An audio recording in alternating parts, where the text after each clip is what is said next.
புதுக்குடி மசால பட்டளிப்புல நடக்குது. கடைசி 7வது வருஷம் பட்டம் வாங்குற அன்னைக்கு அஜத்தோட ஜுப்பால கிட்டத்தட்ட 5-6 ஓட்டைகள் இருக்குது. அது அப்படியே வந்து ஓட்டையை தைச்சு தான் போட்டிருப்பாங்க. இருந்து ஓட்டையா இருக்குது ஜுப்பா. இந்த பட்டம் வாங்கும் போது பட்டளிப்புலால ஒரு கோட்டு போடுவது வழக்கம். மேல கோட்டு போடுவாங்க. அந்த கோட்டுக்கு மதரசால காசு கொடுத்துருவாங்க. அவங்க கோட்டு வாங்கி கொடுப்பாங்க. அப்படி இருக்கக்கூடிய நேரத்துல அஜத் இடத்துல கோட்டுக்கு காசு கொடுத்து வாங்குறது, கையில காசு இல்ல. அப்போ அம்மானோட அஜத்தவங்க அப்படி அதே கிழிஞ்ச ஜுப்பாவோடய இருக்கிறாங்க. ஜியாவுதீன் பாக்குறாங்க. சரி, அந்த இடத்துல வந்து முக்கிய பிரமுகர்களாக கூப்பிட்டு இந்த பட்டளிப்புல கொடுக்கக்கூடிய வழக்கம். அதுல கிருஷ்ணமாச்சாரியார், அன்னைக்கு இருக்கக்கூடிய சென்னை ஹைகோர்ட்டுடைய தலைமை வக்கீலாக இருந்தவர் இந்த கிருஷ்ணமாச்சாரியார். இவர் இந்த பட்டளிப்புலாவுக்கு சிறப்பு பிரமுகராக கூப்பிடப்பட்டிருக்கிறாரு. அப்போ பட்டளிப்புலால உட்கார வச்சிருக்காங்க. அப்ப ஜியாவுதீன் அஜத் சொல்றாங்க, பட்டத்துல முன்னாடி வாங்குறாங்க அமானுல் அஜத்தவங்க. ஜியாவுதீன் அஜத்தவங்க சொல்றாங்க, அமானுல் அஜத்திட்ட நீங்க கொஞ்சம் பின்னாடி வந்து உட்காந்துக்குங்கன்னு. அஜத்தவங்க எதுக்கு சொன்னாங்கிறது அமானுல் அஜத்தவங்க சொல்லிக்கிறாங்க. நம்முடைய கிழிந்த ஆடையை பார்த்து அவங்க இடத்துல நம்முடைய இல்மோட தரம் குறைவாக தெரிஞ்சிடக்கூடாதுங்கிறதுக்காக அப்படி தள்ளி பின்னாடி உட்கார சொல்லியிருக்கிறாரு. மற்றபடி நான் கிழிஞ்சிருக்க ஆடை போட்டிருக்காங்கிறதுக்காக இல்ல அப்படின்னு சொல்லி அமானுல் அஜத்தவங்க சம்பவம் சொன்ன இடத்துல சொல்லியிருக்காங்க. அப்படி அமானுல் அஜத்தவங்க பின்னாடி உட்கார வச்சிருக்காங்க. இந்த பட்டம் கோட்டு போட்ட ஆட்கள்லாம் முன்னாடி இருக்கிறாங்க.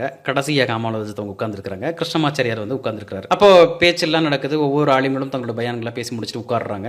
உடனே கிருஷ்ணமாச்சாரியார் தன்னோட பேச்சில் ஆரம்பிக்கிறார். இது என்ன மதரசா அப்படின்னு சொல்லி கேட்கிறார். அரபிக் மதரசா. அரபிக் மதரசா சொல்றீங்க, பேசுற ஆளு எல்லாமே தமிழாவே பேசுறாங்க, அரபில யாருமே பேசலையே அப்படின்னு சொல்லி கிருஷ்ணமாச்சாரியார் கேட்கிறார். அப்போ உடனே எல்லாரும் யோசிக்கிறாங்க, ஆமா அரபில யாருமே பேச வைக்கலையே, ஆனா வழக்கம் தமிழ்ல பேசுறது தானே. அப்ப யோசிக்கிறாங்க. உடனே வந்து சரி, இப்ப யாராச்சும் ஒருத்தர் அரபில பேச வைங்க பார்க்கலாம் அப்படின்னு சொல்லி கிருஷ்ணமாச்சாரியார் வந்து அந்த மேடையிலே கேட்கிறாரு. உடனே ஜியாவுதீன் வந்துட்டு அமானுல் அஜத் சொல்றாங்க, நான் பேசுறேன் அப்படின்னு சொல்றாரு. உடனே அமானுல் அஜத் அத்தனை மாணவர்களுக்கு முன்னாடியாக எந்திரிச்சு வந்து அரபியில 1/4 மணி நேரம் என்னன்றாரு, உரையாற்றுறாரு. அந்த உரையாற்றுறதை பார்த்து கிருஷ்ணமாச்சாரியார் சொல்றாரு, இந்த பையன் யாரு அப்படின்னு சொல்லி கேட்கிறாரு. இவர் வந்து அமானுல் அஜத் சொல்றாரு, ஏன் பின்னாடி உட்கார வச்சிருக்கீங்கன்னு கேட்கிறாரு. இல்ல, அவருடைய ஜுப்பால ஓட்டைகள் இருக்கிறதுனால அவர் பின்னாடி உட்கார வச்சிருக்கோம், கோட்டு வாங்க இடத்துல கையில காசு இல்ல அப்படின்னு சொல்லி சொல்றாரு. அப்போ சொல்றாரு, நல்ல திறமையான பையன், இவரவே நீங்க அடுத்த வருஷம் என்ன பண்ணுங்க உஸ்தாதா போடுங்கன்னு சொல்றாரு. அவர் திறமையானவர் சொன்னது கேட்ட உடனே அரபியில் யாரும் பேசாம டக்குன்னு வந்து பேசினார் பாத்தீங்களா, அதை வச்சு அவர் என்ன பண்றாரு சொல்றாரு, ஜியாவுதீன் அஜத் ஆமா ரொம்ப திறமையான மாணவர் தான் அப்படின்னு சொல்லி ஜியாவுதீன் அஜத் அவங்க சொல்றாங்க. அஜத் அவங்க பாடம் நடத்தும் போது சுப்ஹானல்லாஹ் ஒரு கிராத் மாதிரி இருக்கும். அஜத் அவங்க பைலாவி நடத்தும் போதும் சரி, ஸஹீஹுல் புகாரி நடத்தும் போதும் சரி, சுப்ஹானல்லாஹ் அவரோட வாய்ஸ்க்கே ஒரு தனியே ஒரு இனிமை இருக்கும். அது மட்டும் இல்ல அவரோட மெத்தடும் ஒரு விதமா இருக்கும். இன்ஷா அல்லாஹ் அந்த பாடத்தினோட ஆடியோ கிளிப் இப்ப போடுறேன், கேளுங்க.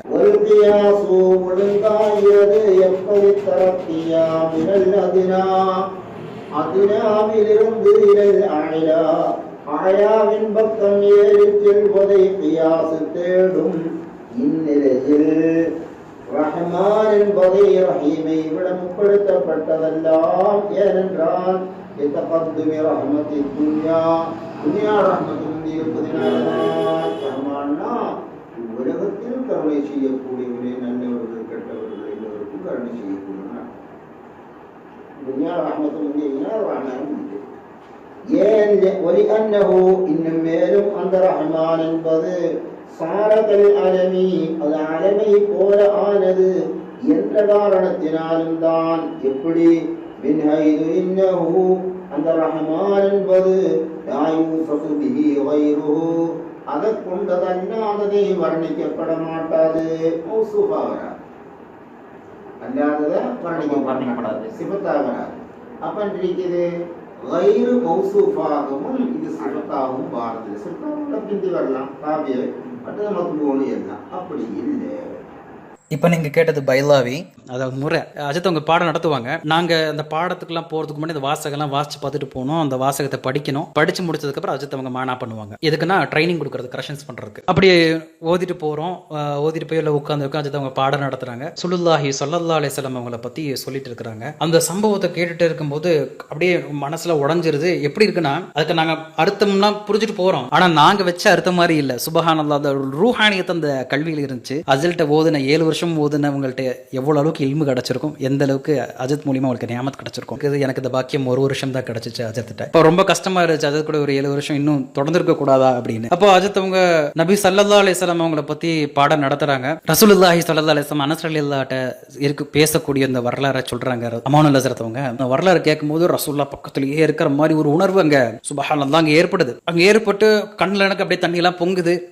அமானுல் அஜத் அவங்க நான் பார்த்துட்டு நான் கீழே கும்பிச்சிட்டேன். பாடம் முடிச்சதுக்கு அப்புறம் ஹஜரத் அவங்கள்ட்ட போய் முசாஃபா செஞ்சு ஹஜரத் உங்களை மாதிரி கல்வி கிடைக்கணும்னு சொல்லி துவா செய்யுங்க இன்ஷா அல்லாஹ் அப்படின்னு சொல்லும்போது ஹஜரத்துடைய பெருந்தன்மை மனசு பாருங்க, அது என்னடா என்ன மாதிரி என்னை விட நீ நல்லாவே பாடத்தில் வருவப்போ அப்படின்னு சொல்லி அனுப்புகிறாரு. அந்த வார்த்தை அந்த இடத்துல அவர் மாணவர் மாதிரி சொல்லலை, ஒரு மகனாக இருந்து ஒரு பையன் கவலைப்பட்டா எப்படி சொல்லுவாங்களோ, ஒரு ஆசைப்பட்டா எப்படி தட்டி கொடுத்து சொல்லுவாங்களோ, அந்த மாதிரி தட்டி கொடுத்து சொல்லக்கூடிய உஸ்தாது தான் எங்கள் அமானுல் ஹஜரத். Doldu ayan doldu zemini asuman can